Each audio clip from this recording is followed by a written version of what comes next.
यिर्मयाह बाब नंबर 7। रब के घर के बारे में पैगाम।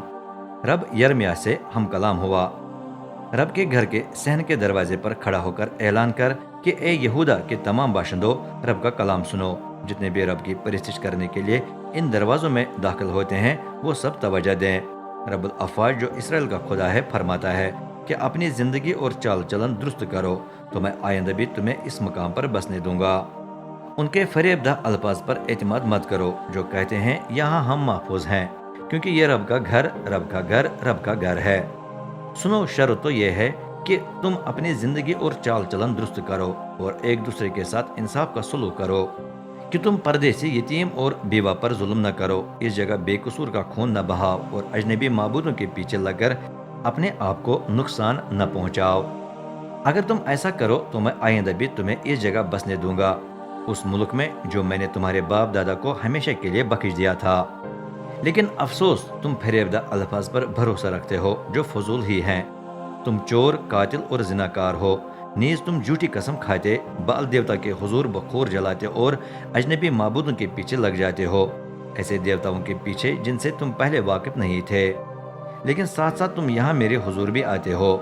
जिस मकान पर मेरे ही नाम का ठप्पा लगा है उसी में तुम खड़े होकर कहते हो हम महफूज हैं। तुम रब के घर में इबादत करने के साथ साथ किस तरह ये तमाम घिनौनी हरकतें जारी रख सकते हो?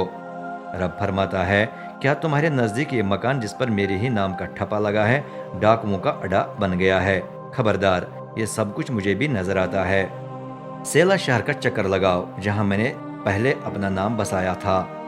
मालूम करो कि मैंने अपनी कौम इसराइल की बेदीनी के सबब से उस शहर का साथ क्या किया।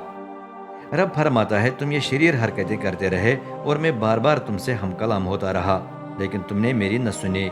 मैं तुम्हें बुलाता रहा लेकिन तुम जवाब देने के लिए तैयार न हुए। इसलिए अब मैं इस घर के साथ वो कुछ करूंगा जो मैंने सेला के साथ किया था, गो इस पर मेरे ही नाम का ठप्पा लगा है। ये वो मकान है जिस पर तुम एतमाद रखते हो और जिसे मैंने तुम्हें और तुम्हारे बाप दादा को अता किया था। मैं तुम्हें अपने हुजूर से निकाल दूंगा, बिल्कुल उसी तरह जिस तरह मैंने तुम्हारे तमाम भाइयों यानी इसराइल की औलाद को निकाल दिया था। लोगों की नाफरमानी।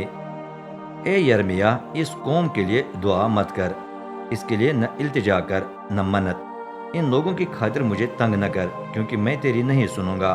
क्या तुझे वो कुछ नजर नहीं आ रहा जो ये यहूदा के शहरों और यरूशलेम की गलियों में कर रहे हैं? और सब इसमें मुलवस हैं। बच्चे लकड़ी चुनकर ढेर बनाते हैं, फिर बाप उसे आग लगाते हैं। जब औरतें आटा गूंद गूंद कर आग पर आसमान की मलिका नामी देवी के लिए टिकियां पकाती हैं, मुझे तंग करने के लिए वो अजनबी माबूदों को माई की नजरें भी पेश करते हैं। लेकिन हकीकत में ये मुझे उतना तंग नहीं कर रहे जितना अपने आप को। ऐसी हरकतों से वो अपनी ही रुसवाई कर रहे हैं। रब कादिर मुतलक फरमाता है, मेरा कहर और गजब इस मुकाम पर, इंसान और हैवान पर, खुले मैदान के दरख्तों पर और जमीन की पैदावार पर नाजिल होगा। सब कुछ नजर आतश हो जाएगा और कोई उसे बुझा नहीं सकेगा। रब्बुल अफ़वाज जो इसराइल का खुदा है फरमाता है, बसम होने वाली कुर्बानियों को मुझे पेश न करो, बल्कि उनका गोश्त देगर कुर्बानियों समेत खुद खा लो, क्योंकि जिस दिन मैं तुम्हारे बाप दादा को मिस्र से निकाल आया उस दिन मैंने उन्हें बसम होने वाली कुर्बानियाँ और देगर कुर्बानियाँ चढ़ाने का हुक्म न दिया। मैंने उन्हें सिर्फ ये हुक्म दिया कि मेरी सुनो, तभी मैं तुम्हारा खुदा होऊंगा और तुम मेरी कौम होगे। पूरे तौर पर उस राह पर चलते रहो जो मैं तुम्हें दिखाता हूँ, तभी तुम्हारी खैर होगी। लेकिन उन्होंने मेरी न सुनी न ध्यान दिया, बल्कि अपने शरीर दिल की जिद के मुताबिक जिंदगी गुजारने लगे। उन्होंने मेरी तरफ रुजू न किया, बल्कि अपना मुंह मुझसे फेर लिया। जब से तुम्हारे बाप दादा मिस्र से निकल आए आज तक मैं रोज बरोज और बार बार अपने खादिमों यानी नबियों को तुम्हारे पास भेजता रहा, तो भी उन्होंने न मेरी सुनी न तवज्जो दी। वो बज़िद रहे, बल्कि अपने बाप दादा की निस्बत ज्यादा बुरे थे। ए यिर्मयाह, तू उन्हें ये तमाम बातें बताएगा, लेकिन वो तेरी नहीं सुनेंगे। तू उन्हें बुलाएगा, लेकिन वो जवाब नहीं देंगे। तब तू उन्हें बताएगा, इस कौम ने न रब अपने खुदा की आवाज़ सुनी न उसकी तरबियत कबूल की। जानादारी खत्म होकर उनके मुंह से मिट गई है। वादिये बिन हुनूम में काबिल घिन रसूम, अपने बालों को काट कर फेंक दे। जा बंजर टेलों पर मातम का गीत गा, क्योंकि ये नस्ल रब के गजब का निशाना बन गई है और उसने इसे रद्द करके छोड़ दिया है। کیونکہ رب فرماتا ہے جو کچھ یہودا کے باشندوں نے کیا وہ مجھے بہت برا لگتا ہے۔